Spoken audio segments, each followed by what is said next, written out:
So, Sophie Cunningham, a very solid sixth woman, decent player, is a really good bench player, solid starter, does a bit of everything, is a wind-up artist, and a player for the Phoenix Mercury. I don't know how much longer I'm going to say that the last thing I said there as player for the Phoenix Mercury, because, yeah, the last couple of weeks have been confusing, and now it kind of makes sense why they've been confusing. Before we get on to it, lads, we are doing Hoopsmas here on this channel. We are uploading 5 times per day, if possible. If there are 5 things to talk about, we'll be talking a lot about college ball as well. We will be uploading 5 times a day with the goal of getting to 40,000 subscribers. Right now, we are trying to get 39,275, so 20 more subscribers for the rest of the day. That would be absolutely incredible. But yeah, that is Hoopsmas. But this is Sophie Cunningham. So, a couple of weeks ago, we saw this from, we've seen the Phoenix Mercury posting basically everything they can positive about Sophie Cunningham. Realistically, from about the 20th of November-ish, I'd say where's the time? Obviously, they've been posting non-stop stuff about some players, but from the 25th of November, it has just been non-stop positive things about Sophie Cunningham. But this is something that happened kind of just before they started constantly posting stuff about Sophie Cunningham. Natasha Cloud talking about Cunningham. I tried to have open dialogue. I tried to have hard dialogue with her. And it is what it is. What you vote for this election, we gonna see. But my life depends on it. And if that don't matter to you, you can't tell someone you love them and then vote against their life. Period. So, yeah. That's not great ideal from teammate to teammate. Look, I'm not going to talk about the whole situation. Look, at the end of the day, our election was a couple of days ago in Ireland. I'm barely educated enough to talk about Irish politics. I'm not. There are a million places you can look for to talk about American politics. It's not going to happen here. But this is looking like it's one of those situations where obviously, friendships ruined over politics. It's probably one of the most common reasons for friendships being ended. The problem is that this is there's a difference between like friendships and when you're like glue player, you're enforcer, when what is likely the case, the rest of the team hates her. Yeah, I don't know how much longer she has to say. Like, every single response, like positive Sophie Cunningham thing, they just keep posting positive things about Sophie Cunningham everywhere. Not for long if Cloud gets her way. Everything's been talking about Natasha Cloud. And that's all the responses are basically just get rid of her. Get rid of her. There's 46 responses. I don't know. In fairness, some positive responses to that one. And like even with like posts, they're trying to even change the responses being like, she inherited a new community outreach called Cunningham's Corner. Each game, she invites families from Ronald McDonald House Charities and Luke Air Force Base to experience the joys of Phoenix Mercury basketball. So all the positives of charity and everything, and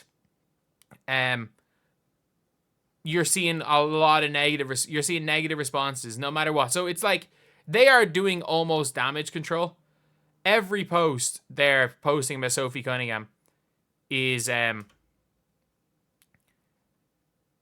negative. It is negative. And it's like, it's the vast majority of it is negative. And I think the fact that a teammate said that publicly, and look, as good as Sophie Cunningham is as a player, Natasha Cloud is better than Sophie Cunningham.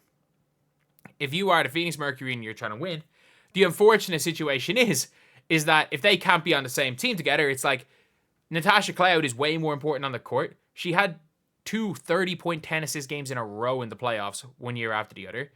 So she's been exceptional on the court. And the problem is that Sophie Cunningham does so much work for the Phoenix Mercury off the court. It's not the Phoenix Mercury, sorry, the Phoenix Suns off the court. She does a bunch of stuff for the Suns team. So she's very important to have in Phoenix, and which is the reason why they probably overpay her for her WNBA contract, as she won't consider leaving somewhere else because of the off-the-court stuff she does. And it is it's so tough to see difficult to see what's gonna happen in this scenario, because one thing I've noticed, especially, like, it's hard to do in men's, but in women's basketball, in the WNBA, chemistry is more important than anything. We've seen really talented teams with bad chemistry suck. There has been no team in the W with bad chemistry that was good. Like, as soon as the Storm's chemistry started going downwards, they went for fighting for the 3rd seed to not being far ahead of the Fever for the 5th seed. They started to really struggle. As soon as, maybe you could argue, chemistry went for the sky, they went from being not a near 500 team, but a guarantee lock for that 8th seed, to barely winning a game once their chemistry started to go. When the Fever's chemistry went up, it boomed. And I don't mean chemistry on the floor, I mean chemistry off the floor. That seems to be, in the WNBA, a much bigger factor than in the NBA, because the talent level is less. Like, you can have bad chemistry in the NBA, and you could just have two people that hate each other, but they're so talented, does not matter.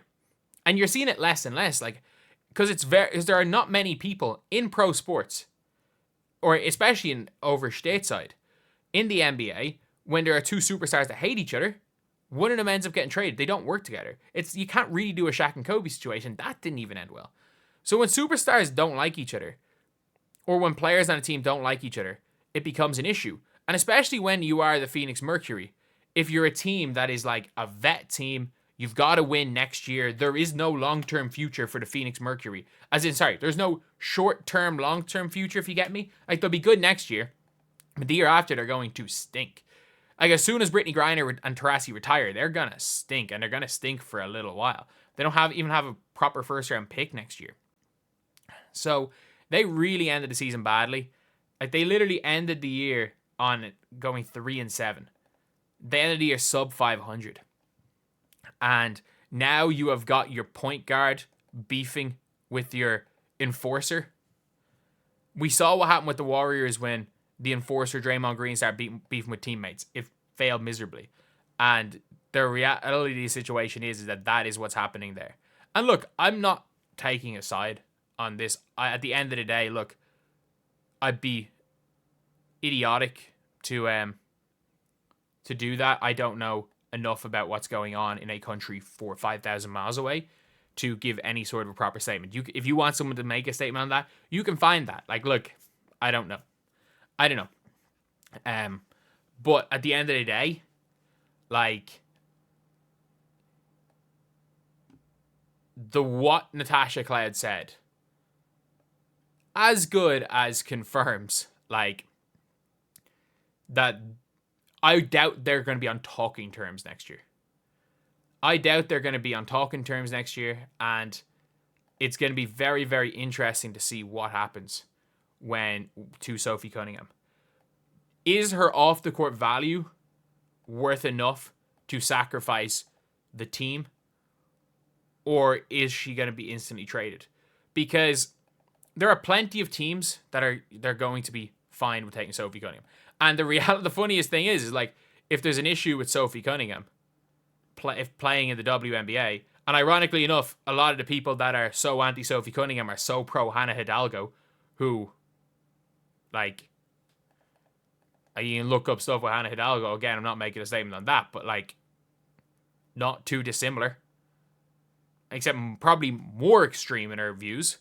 And heck, some of them are pro Sedona Prince, and you can just look up with some of the Sedona Prince stuff. I'm not getting on to it in this video, but yeah, that's pretty much it. Do I think that the Fever are going to trade for her? No, I think it's going to be hard to trade for her.